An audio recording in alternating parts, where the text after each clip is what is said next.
Hi, I'm Trish Kazakis, registered dietitian and Wegmans nutritionist. Skipping meals and not eating enough nutrient-dense foods can negatively impact athletic performance.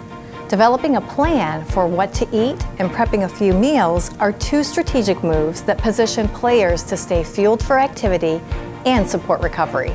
Meal planning and prepping not only reduces stress, it makes sure that you're staying fueled for activity, but they're lifelong skills that actually can help athletes to enjoy healthier, better lives through food even beyond college.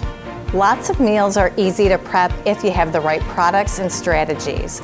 For example, if you take one night and you cut your veggies up and you have canned beans, rice, taco shells, and sauces, you can make a variety of things like tacos, stir fry, or even grain bowls. You want to know what you can have that's maybe easy to grab and go, and then if you have a little bit of time, start small.